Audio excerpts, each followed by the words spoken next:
Today, the thing that comes to me is a conversation I've had with a friend recently about being spiritual. And he was talking about a conflict that he was in and how he wanted to have more empathy and being more spiritual about the experience and being more understanding.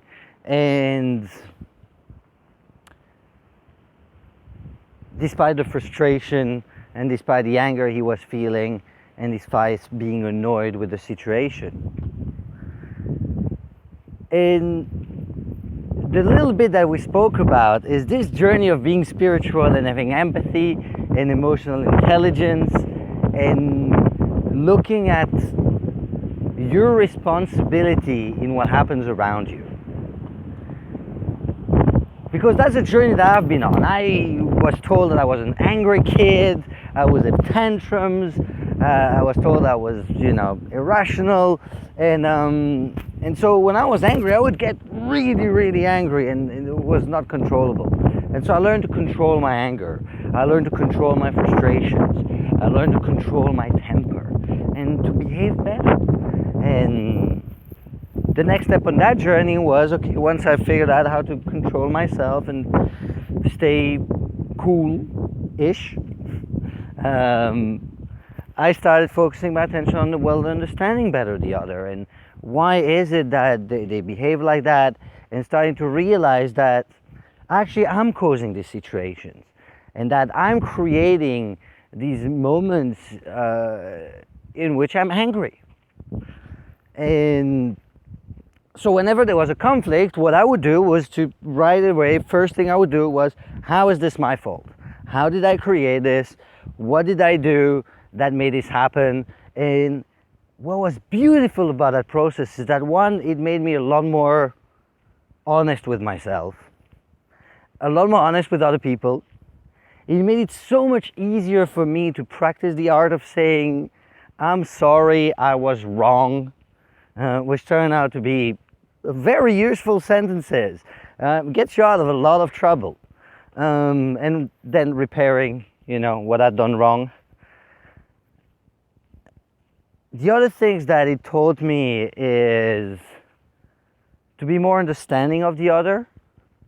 And as a result, I've gone into a lot less conflicts. I've seen frustration in others arise much earlier.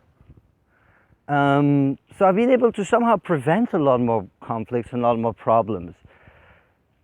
It's also helped me a lot in my job. It helped me communicate better as a public speaker. It's helped me have better intimate relationship, because suddenly I would focus on the other person a lot more. I would listen a lot more. And all that's great. And then the next step on that spiritual journey was getting through really difficult and annoying and frustrating situations, like when I got married, and then turned out that our lives were too different. We wanted two different things for us to be able to function and live together. And that caused a lot of anger and rage that was different. And there it forced me, again, as I looked at how did I create this, what am I doing, it allowed me to grow and to learn about myself and to go on a deeper personal development journey. And that was great again. And then I realized that there's a limit to all this. And that's what I want to speak about today. Is the moment that we go on this journey, what happened to me and what I've seen happen to a lot of people is two things. One is that there's a point where we lose ourselves. And we lose ourselves because the other becomes more important, always. The other is always right, in a sense, because we have created this. I have caused this. So it's always, the responsibility is always on me. And because those responsibility is always on me, but the other one, in a sense, is always more important, because I'm always thinking about the other one and what I've done wrong and how I created this, and understanding the other one and having empathy for the other one, then I lose myself and I disappear. And I don't exist anymore. The second thing is that, again, that I've observed in myself and in others, is that we become intolerant to emotions. And what I mean by that is that it feels like empathy and understanding becomes the all and be all of emotions. If you can be understanding of empathy, then that's the right emotion to have. Always, in every situation. And now that I've practiced the art of getting to empathy and having empathy, I realized that I became an empathy and spiritual Nazi, where that's all I wanted to be. And it's almost as if all the other emotions weren't right, especially the negative emotions. And so that's what I want to talk about today, is that the one thing I've been practicing a lot more in the last year and has really fundamentally changed my life is practicing the art of being tolerant of different emotions. Being tolerant of anger, being tolerant of frustration, of sadness, of unhappiness, etc.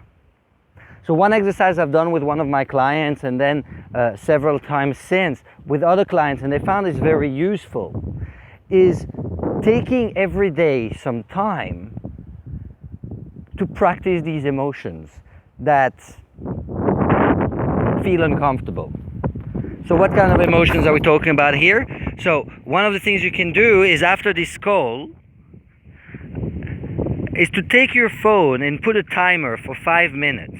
And for 5 minutes, write down on a piece of paper everything that you're angry about. And then put another 5 minutes on your phone and write down everything that you're jealous of, or everyone you're jealous of.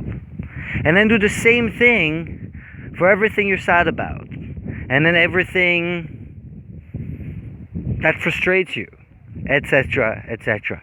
And for all the different negative emotions that you feel are not good and that you don't spend much time experiencing, or that you don't like, practice every day, 5 minutes, writing down the reality of that emotion. How do you feel that emotion?